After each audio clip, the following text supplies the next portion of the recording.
Hey everyone, as I finish up that third video of my render projection series, I've had this subject come to mind that I wanted to finally talk about. It's a taboo subject, and I'm going to talk about it right now on a cup of joe.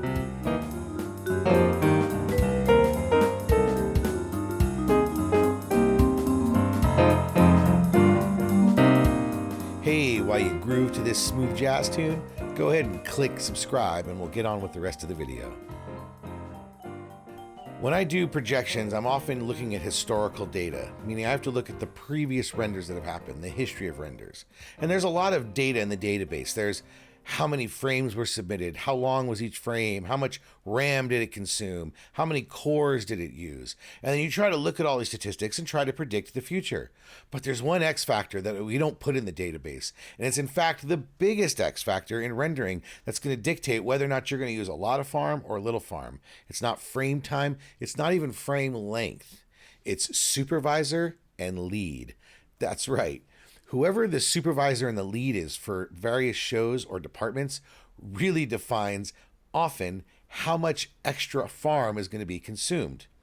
What I mean by that is when you have a supervisor who's maybe a little more relaxed, we'll say, about the consumption of the farm and not quite worried about such little things, they might say to their artists, hey, why don't you run a bunch of wedge tests, 5 different tries, full frame range, full res, just run them on the farm all night. And it will completely consume the farm. And maybe that's a shot that's due to go to client. So the production may have told the render wranglers, hey, anything for that shot, give it as much farm as you can. And when you take that and compile it with some supervisor or lead who tells an artist to go ahead and put a bunch of versions on, well, all of a sudden you come in the morning and wonder, why did this one artist's versions take over the whole farm for the whole night?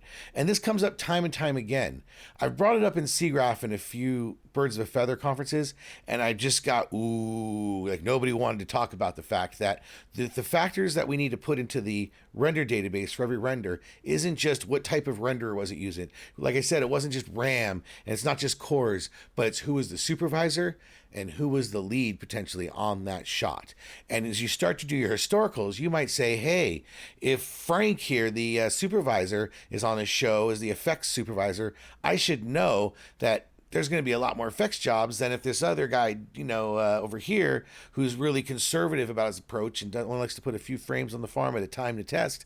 Well, I know right off the bat when I'm doing a projection that the output of the farm is going to be very different for one soup to another.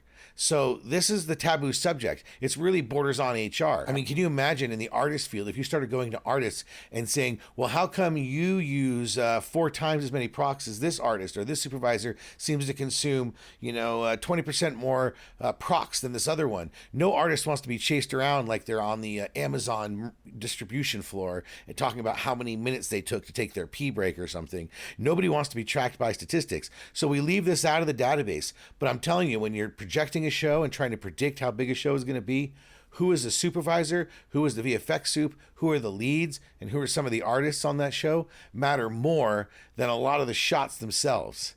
Just calling it how I see it.